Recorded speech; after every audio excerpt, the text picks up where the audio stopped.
let's get started. So, this is about the, what is it, the fifth or sixth time? Sixth time working through the introduction to Emacs Lisp. We're doing this as part of learning how to go through the exercises on exercism.io, which has an Emacs Lisp track. The Emacs Lisp track does not do a lot of hand holding, really doesn't introduce concepts, doesn't sort of tell you what concepts to use to fix the problem. It just says, give me a function that will return this, and then that's about it. So we're basically just working our way through the Emacs introduction, the Emacs Lisp introduction.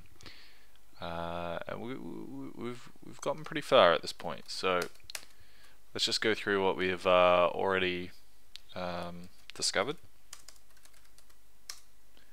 So the single apostrophe. The single apostrophe before a list causes that list to return. Without the single apostrophe, the first element of the list will be treated as a command. So if you have a list with a single apostrophe in front of it, then that evaluates to the list. Whereas if there's no single apostrophe, the first element of the list gets evaluated as a function. We should remember that whatever happens to be to the left of the cursor is what we're evaluating when we do, for instance, Control X, Control E. We discovered this when I found it weird that evaluating this gave me 2, and then going one back and evaluating that gave me 2. That's because in this case it's actually not evaluating the list, it's evaluating the number, and all numbers evaluate to themselves. So symbols can have both a function definition and a value at the same time, which is kind of weird. So I think I figured out why this is the way it is. What it means basically is that going back to that thing before where a list without a quote in front of it would evaluate the first atom in the list as a command. In this case you could call a value like that, or you can call the value on its own rather than as the first element of a list, and then it'll give you the value, not the function. It won't execute the function, but if it is the first element in a list, then it executes the function, and that's how it acts as both the store of a value and the store of a function. The single apostrophe and listless symbols, so when you put a single apostrophe in front of a list, it returns the list, and if you put an apostrophe before a symbol, it returns the symbol. Markers. So markers are a particular type of value, and they're similar to numbers. Specifically, they're the number of characters from the beginning of the buffer. I've yet to find out why that needs a specific data type. I'm sure there's a reason, perhaps optimization or something. Functions that end in a hash p, not a hash, a hyphen p, or a dash p, that's the word I was looking for, dash p. Those are predicate functions, so they're just used to test whether the argument you feed them is a certain type or value. We went over what the difference between set and setQ is. So set, the first argument is evaluated, so you give it a list and it'll evaluate that list, whereas in setQ, you give it a symbol and it will evaluate that symbol, unless you put a quote in front of it, in which case it doesn't. setQ just basically automatically puts a quote there, so you never have to worry about accidentally evaluating something rather than pointing to its value. The difference between an interactive and a normal function, so this is not simply that an interactive function looks for user input. The big difference is an interactive function can be called directly through like meta_x. So you can press your meta key and X, and then you can call functions. Those are interactive functions. If a function is not interactive, you can't call it like that. I'm not sure if you can evaluate it directly. Oh yeah, when you get a buffer value, for instance, from current buffer, the function current buffer, that will return the buffer, and in the message area it will display this special format to just tell you that it's not returning the name of the buffer, it's returning the actual buffer. So that's more of like a cosmetic thing. The actual value returned is the buffer itself, but what you see is just a sort of way of making you aware that that's what's returning. The function is not actually returning this per se. The unexpected behavior of other buffer. So there's a function called other buffer. It's a bit weird. It switches to the last buffer that was active that's not visible currently. So yeah, that's just a little bit odd. How do I feed a buffer name directly into switch to buffer? I'm not sure yet. Like, how do I type up the buffer name and know I want to switch to? I'm not sure. The interactive P, so P tells the function to use the prefix argument and pass it to the function. So a prefix argument is like you hold meta and then you hit a number, that becomes a prefix argument, and then that will be the first argument passed to the interactive function when it's called, if you call it with the prefix argument. You can feed multiple arguments to an interactive function, so there's a bunch of different special characters that you can feed into where you often just see P. You can also put like C, and then you separate them by a new line, and then if you put some text after the character code, it prints instructions for any input that you're after from the user.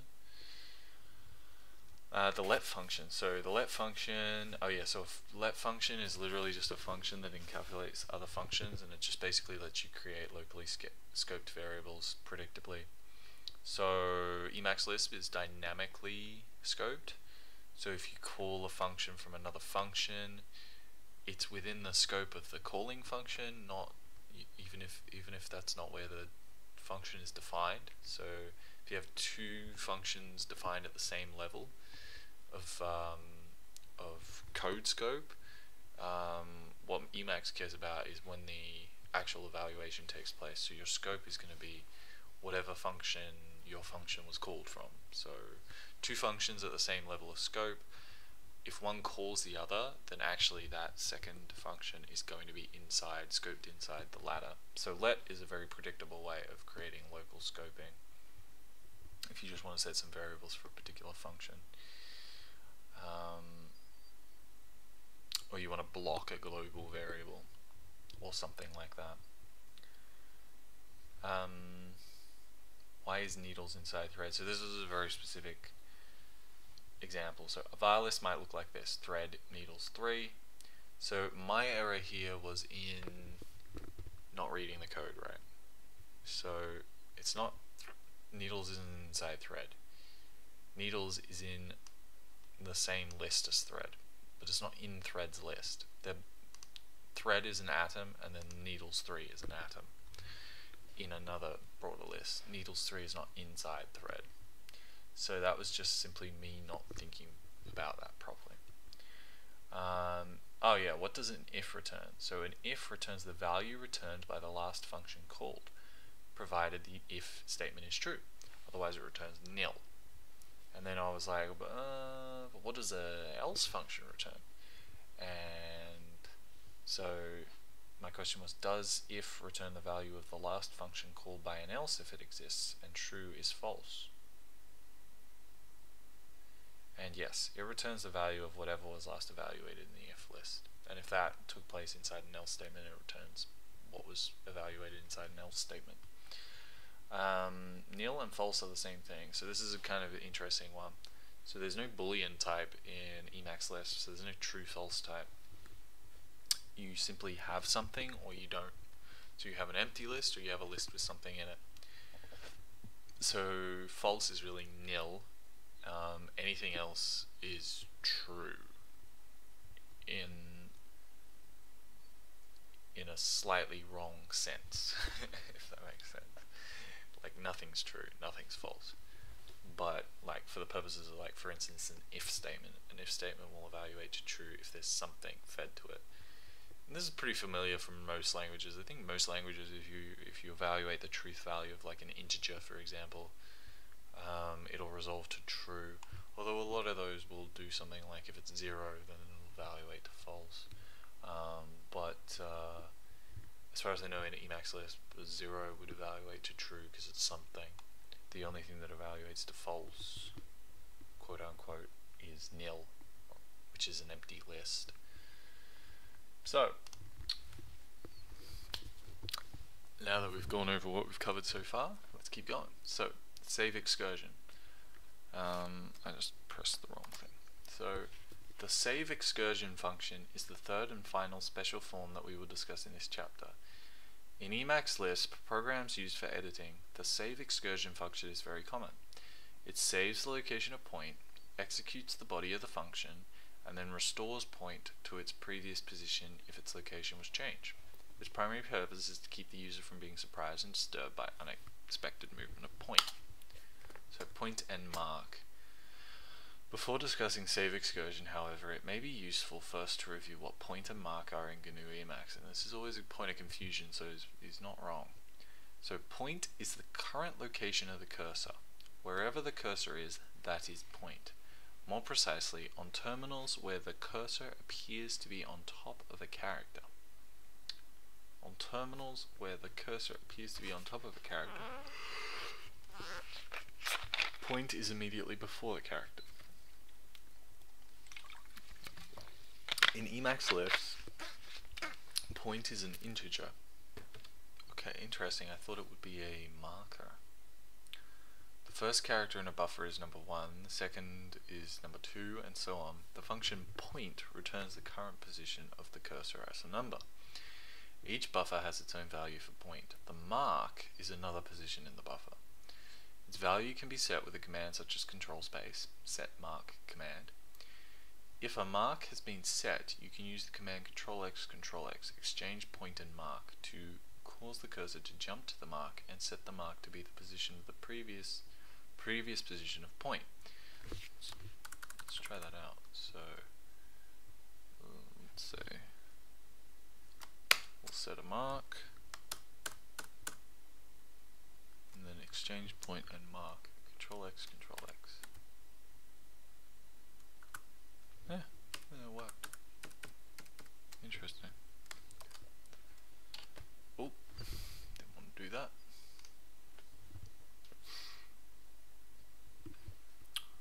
Okay. In addition, if you set another mark, the position of the previous mark is saved in the mark ring. Now this I didn't know. Many mark positions can be saved this way. You can jump the cursor to a save mark by typing control space one or more times. I didn't know about that. So let's say we put a mark there, then we put a mark there, then we put a mark there. Then we go control U, control space, mark popped. Control U, control space, control U, control space, control U, control space. Interesting. Control U, control space. Wow, cool. The part of the buffer between point and mark is called the region. Numerous commands work on the region, including center region, count lines region, kill region, and print region. The save excursion special form saves the location of point and restores this position after the code within the body of the special form is evaluated by the Lisp interpreter. Thus, if point were in the beginning of a piece of text and some code moved point to the end of the buffer, the save excursion would put point back to where it was before, after the expressions in the body of the function were evaluated. In Emacs, a function frequently moves point as part of its internal workings, even though a user would not expect this. For example, countlines region moves point. To prevent the user from being bothered by jumps that are both unexpected and from the user's point of view unnecessary, save excursion is used to keep point in the location expected by the user. The use of save excursion is good housekeeping. To make sure the house stays clean, save excursion restores the value of point even if something goes wrong in the code inside of it, or to be more precise and to use the proper jargon, in case of abnormal exit. And this feature is very helpful. In addition to recording the value of point, save excursion keeps track of the current buffer and restores it too. This means you can write code that will change the buffer and have save excursion switch you back to the original buffer. This is how save excursion is used in append to buffer. See the definition of append to buffer. The append to buffer command is more complex than the mark whole buffer command. What it does is copy the region, that is the part of the buffer between point and mark, from the current buffer to a specified buffer.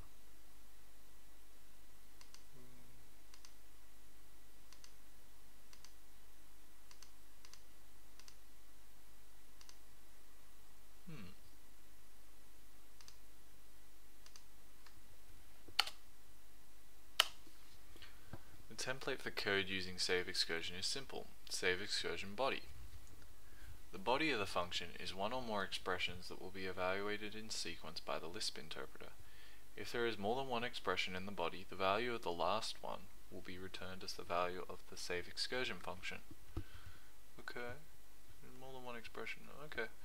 The other expressions in the body are evaluated only for their side effects, and save excursion itself is used only for its side effect, which is restoring the position of point. In more detail, the template for a save excursion expression looks like this. Save excursion. First expression in body, second expression in body, third expression in body, last expression in body. An expression, of course, may be a symbol on its own or a list. In Emacs Lisp code, a save excursion expression often occurs within the body of a let expression. It looks like this: let var list save expression body. Okay. In the last few chapters, we have introduced a macro and a fair number of functions and special forms. Here they are described in brief, along with a few similar functions that have not been mentioned yet. Eval last symbolic expression. Evaluate the last symbolic expression before the current location of point. The value is printed in the echo area unless the function is invoked with an argument. In that case, the output is printed in the current buffer. This command is normally bound to Control-E, Control-X, Control-E. Define function. This macro has up to 5 parts: the name, a template for the arguments that will be passed to the function, documentation, an optional interactive declaration, and the body of the definition. For example, in Emacs, the function definition of dired unmark all marks is as follows. Define function, dired unmark all marks, remove all marks from all files in the dired buffer, interactive, dired unmark all files. !/r. Okay. Interactive. Declare to the interpreter that the function can be used interactively. This special form may be followed by a string with one or more parts that pass the information to the arguments of the function in sequence. These parts may also tell the interpreter to prompt for information. Parts of the string are separated by new lines. Common code characters are B, the name of an existing buffer, the name of an existing file, F, the name of an existing file, P, the numeric prefix argument, R, point, and the mark as 2 numeric arguments. Smallest first. This is the only code letter that specifies 2 successive arguments rather than 1. See code characters for interactive ELISP for a complete list of code characters. Let.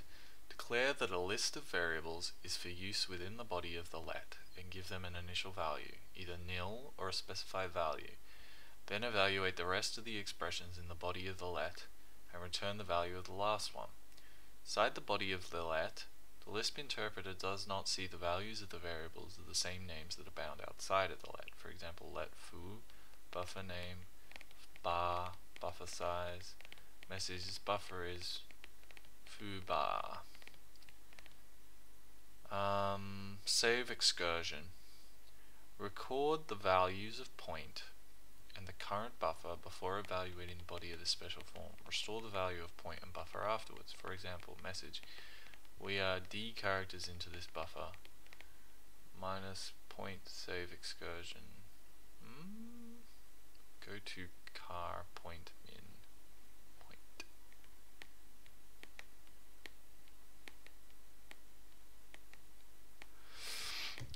Evaluate the first argument to the function. If it is true, evaluate the second argument, else evaluate the third argument if there is one. The if special form is called a conditional. There are other conditionals in Emacs Lisp, but if is perhaps the most commonly used. For example, if equals 22 Emacs major version message, this is version 22 of Emacs message, this is not version 22 of Emacs. And this is not version 22 of Emacs, it is not wrong.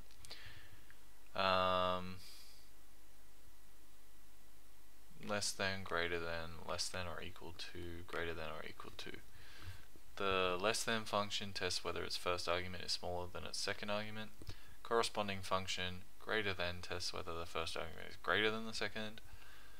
Likewise, less than or equal to tests whether the first argument is less than or equal to the second, and greater than or equal to tests whether the first argument is greater than or equal to the second. In all cases, both arguments must be numbers or markers. Markers indicate positions in buffers. Equal. The equal function tests whether two arguments, both numbers or markers, are equal. Equal. EQ. Test whether the two objects are the same. Equal uses one meaning of the word same, and EQ uses another.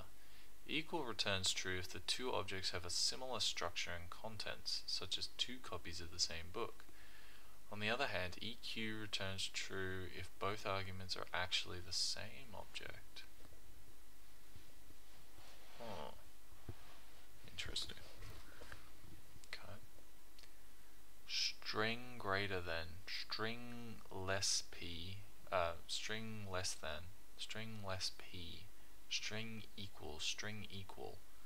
The string less p function tests whether its first argument is smaller than the second argument. A short alternative name for the same function, a def alias, is string less than.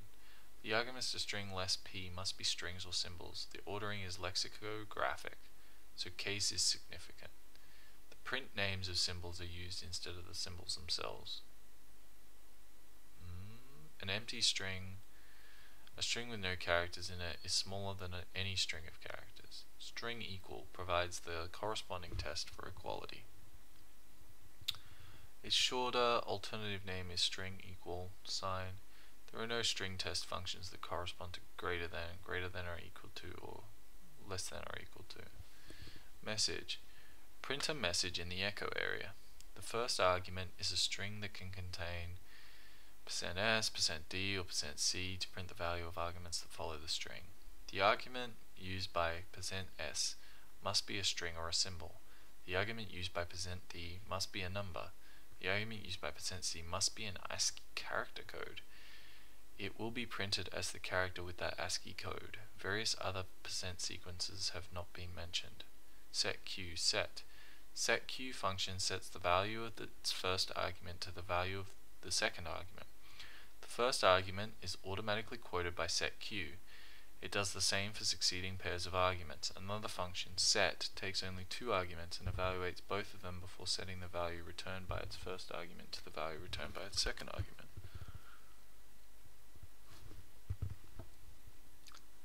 Buffer name. Without an argument, return the name of the buffer as a string. Buffer file name. Without an argument, return the name of the file the buffer is visiting. Current buffer. Return the buffer in which Emacs is active. It may not be the buffer that is visible on the screen. So what's the difference between buffer name and current buffer? So, buffer name. Well, it's not interactive from start. Current buffer. Okay. Alright, well, I'll evaluate them then. Buffer name. Okay, info.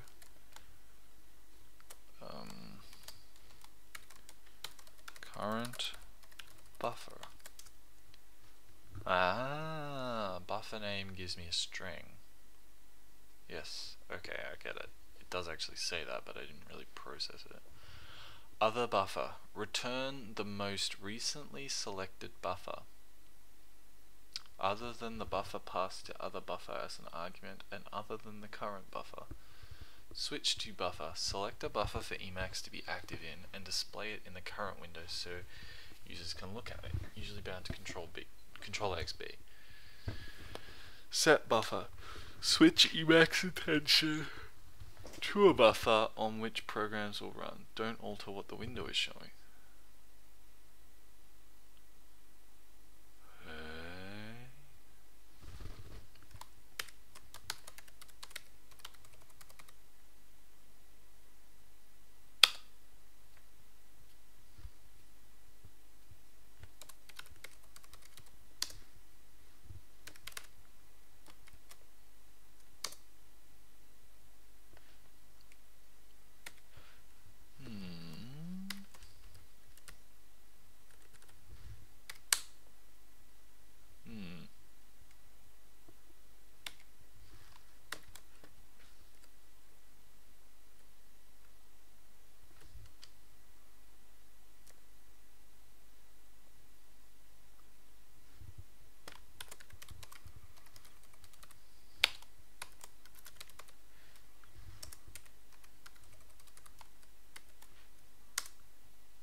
Doesn't.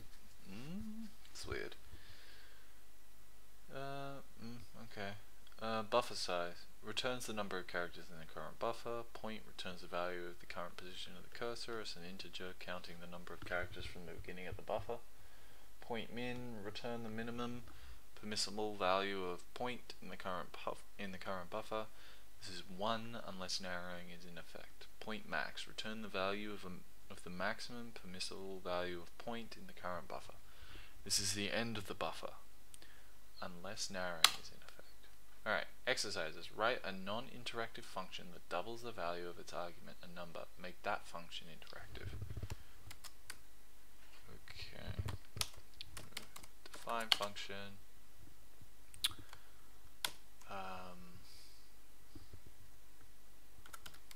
Number. Multiplicand.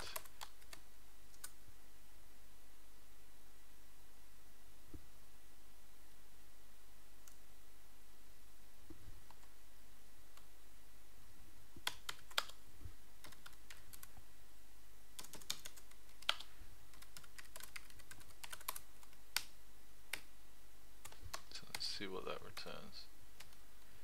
Form down this multiplicand signal error malformation. Okay.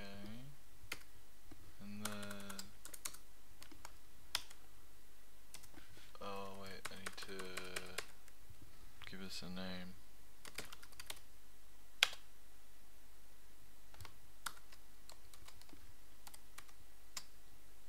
Cool. Okay.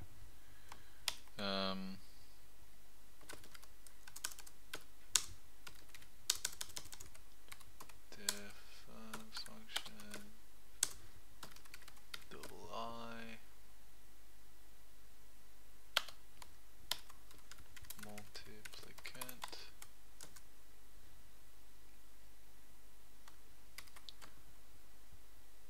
interactive function that doubles its prefix argument. Yeah, let's do it that way. Interactive P. And then I think that's all we need, right? Yeah, okay. And then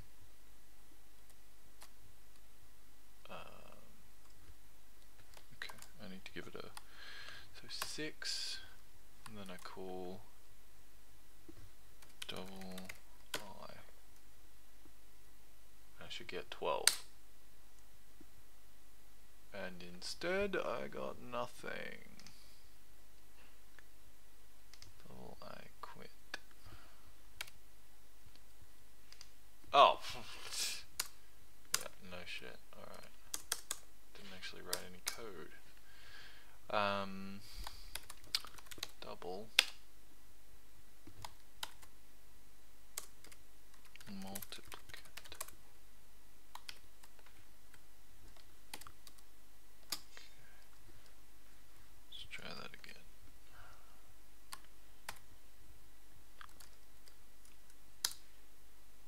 number or marker multiplicand.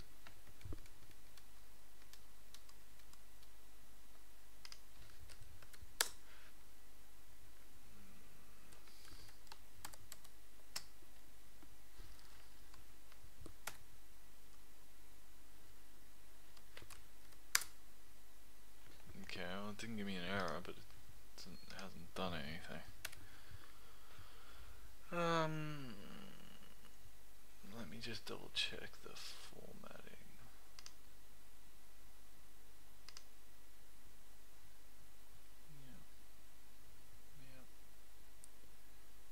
Yep. Okay.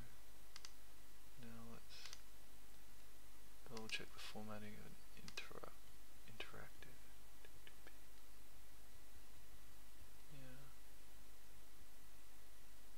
Yeah. Maybe I need to make a message.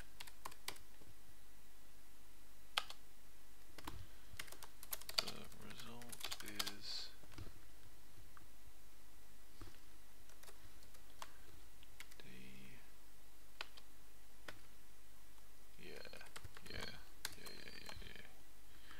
I reckon that's the go. The result is 12. There we go. So, just to go over, so I've created a non-interactive function here that doubles its argument, and then obviously returns that. And then I've defined an interactive function which doubles its prefix argument. So then interactive p, that means use prefix argument as your first argument, and then message. The result is %d, so insert a number, and then the argument for what to insert at %d is calling this function double, and then it's feeding it multiplicand, which is the original argument to this function, and then it's feeding that into multiplicand for this function, which is then doubling it. Before I get rid of that, just make sure that, okay, write a function that tests whether the current value of fill column is greater than the argument passed to the function, and if so, prints an appropriate message. So again, defun is fill column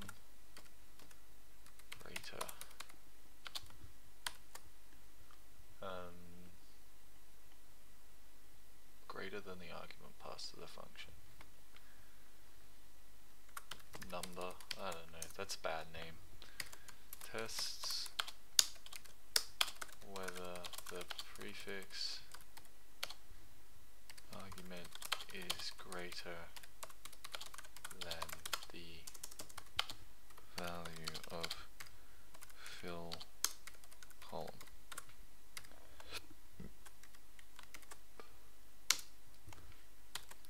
Interactive p message if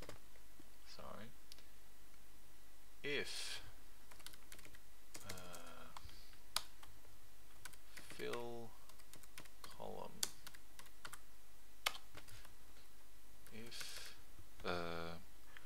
greater than fill column 5.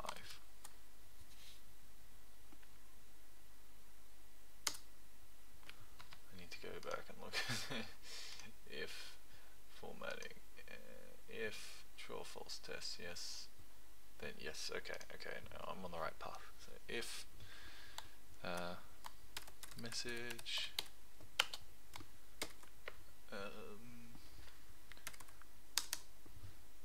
fill column is greater than 5.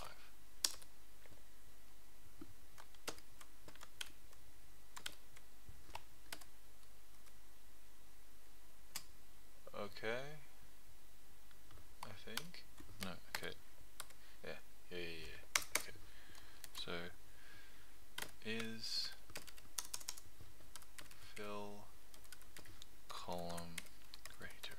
I wonder if I could call this without providing the argument. fill column is greater than 5. Okay. And then if I change that to prefix, oh no, what am I doing? Number, sorry, is greater than D number. See if we can just do it that way.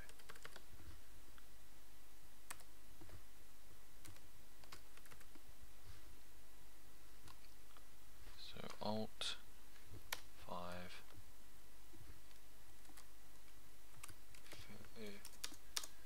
is fill column greater. Fill column is greater than 5, and if I put it at 8,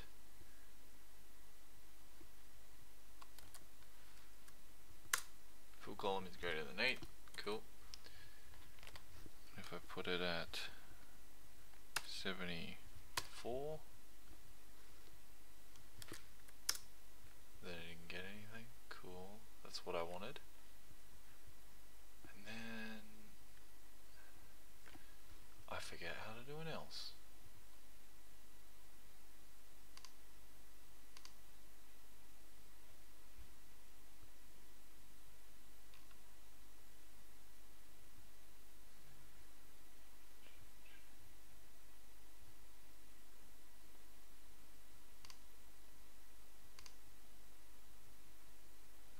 Oh yeah, okay, I just put it as the second argument to the if. Cool, that's what I thought, else message fill column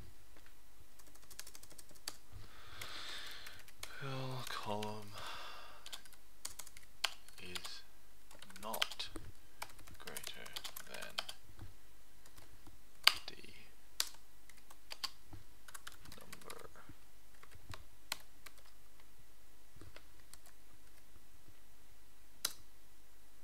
Fill column is greater than 1, okay. And then P70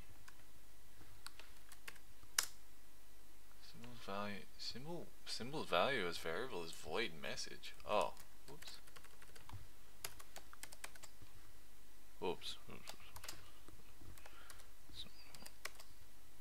Oh, didn't like that. Oh, what have I done? We're missing a bracket probably. Yeah, there we go. Yes, okay. 70. Fill column is not greater than 70. What is fill column? Fill column is greater than 60. Um, 65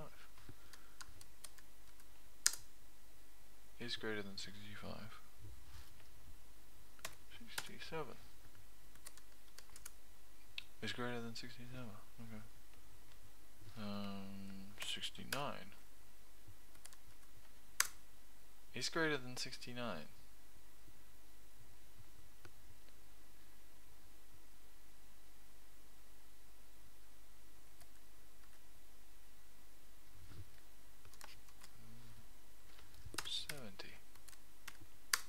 Is not greater than 70. Oh, I bet it equals 70.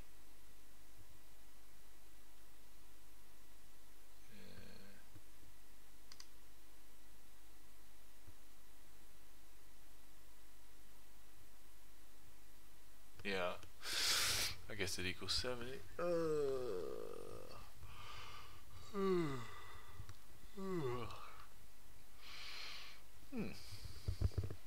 How long have we been going? 40 minutes. We've still got something left in the tank. Alright, come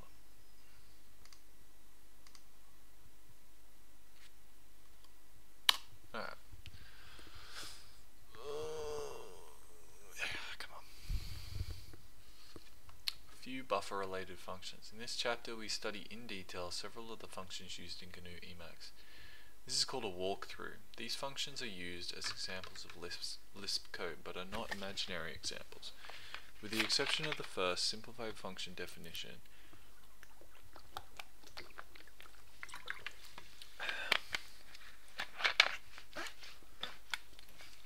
These functions show the actual code used in GNU Emacs. You can learn a great deal from these definitions. The functions described here are all related to buffers. Later we'll study other functions. I wonder how far into this we are. Let's go up to the top. So we're not very far in. Yeah, still quite a way to go.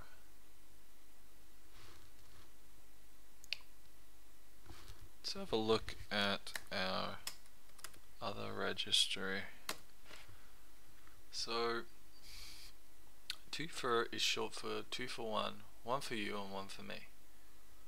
Text 1 for X, 1 for me. When X is a name or you, if the given name is Alice, the result should be 1 for Alice, 1 for me. If no name is given, the result should be 1 for you, 1 for me. So here's the tests. So load file 2for.el, okay. def test, no name given, should equal 2 for. 1 for you, 1 for me.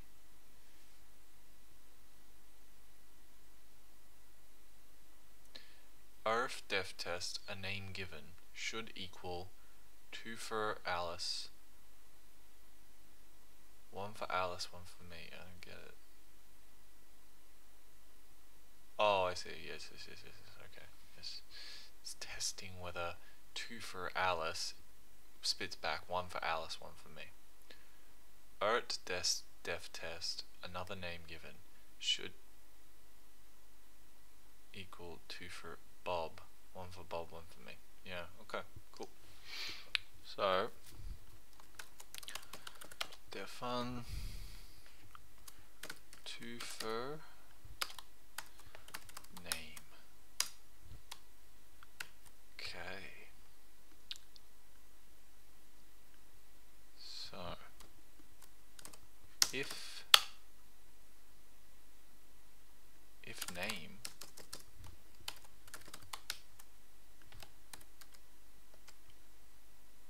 void function name. If name void variable name.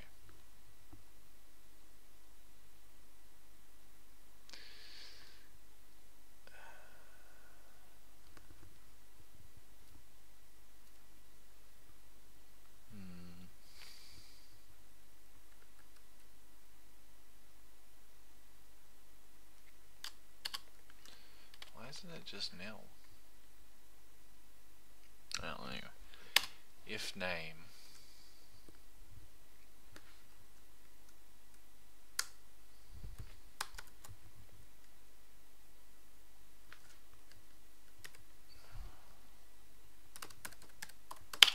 message 1 for string 1 for me. Name. Else message 1 for you, 1 for me. Name. Oh no.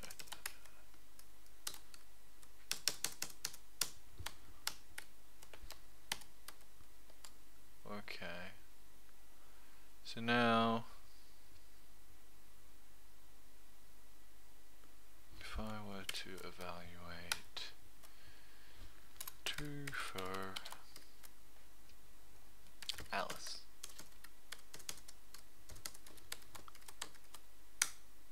one for Alice, 1 for me. I assume I just misspelled Alice then.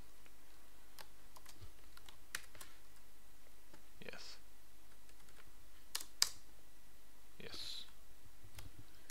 And if I call it Bob, 1 for Bob, 1 for me.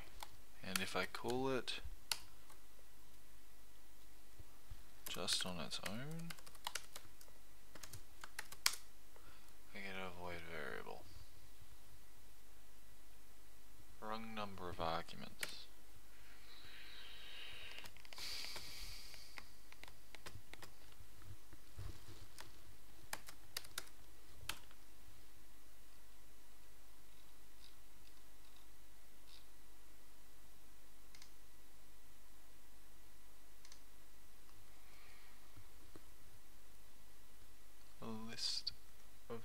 that will be passed to the function. If no arguments will be passed to the function, this is an empty list.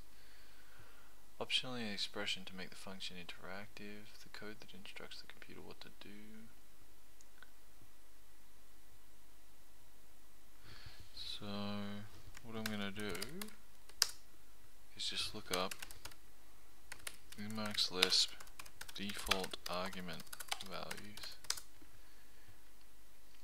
There must be some way to set an argument to default to a certain value if one isn't provided, I'm guessing. Optional parameters, here we go. Emacs function parameters feature, oh yeah, and.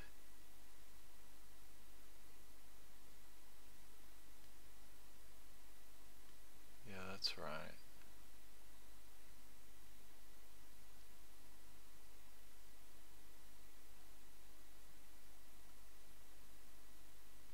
Emacs function parameter is simply lists that if you want optional, any parameter after that will be optional. Okay.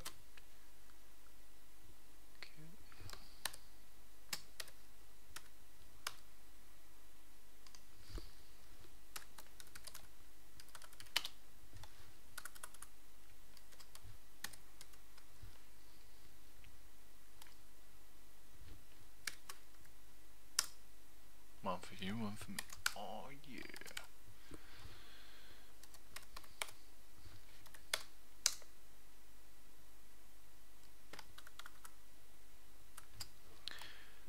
And then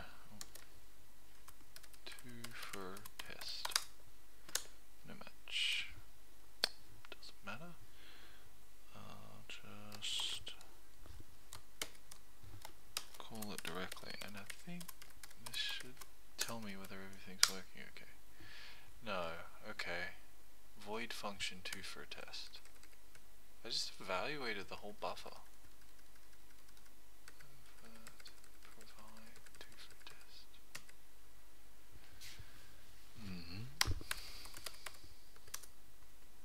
Anyway, let's go to exorcism.io and see if we can find some answers, because I'm not quite sure.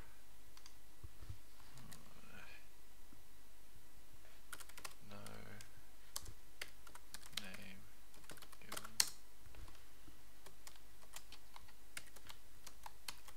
No name given. Void function, no name given.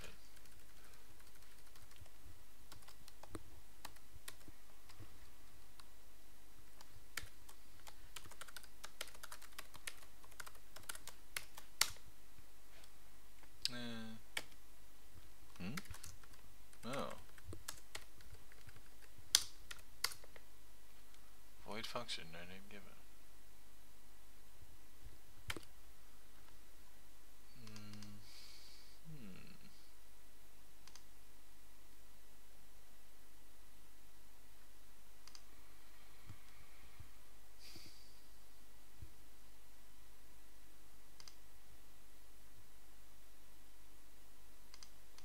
Alright, well let's try saving this. Submit.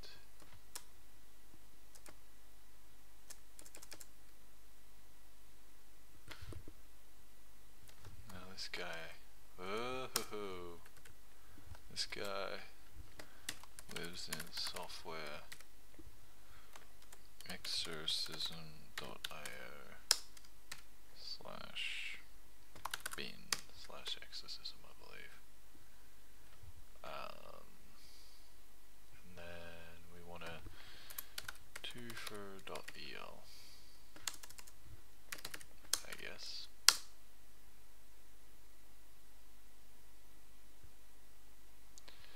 Your solution has been submitted successfully.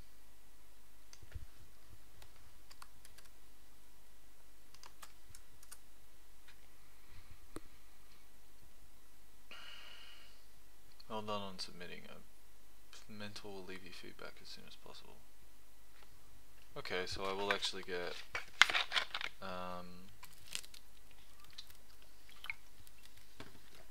feedback. That's nice.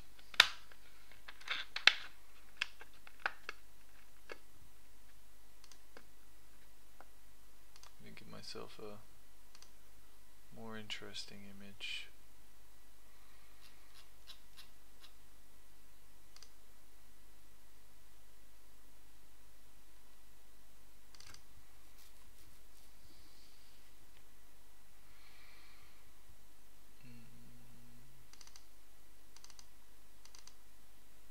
Anything? No. No.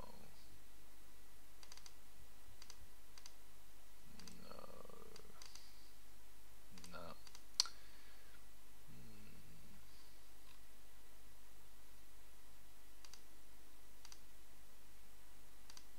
No. Alright, I'll change it to something more interesting later.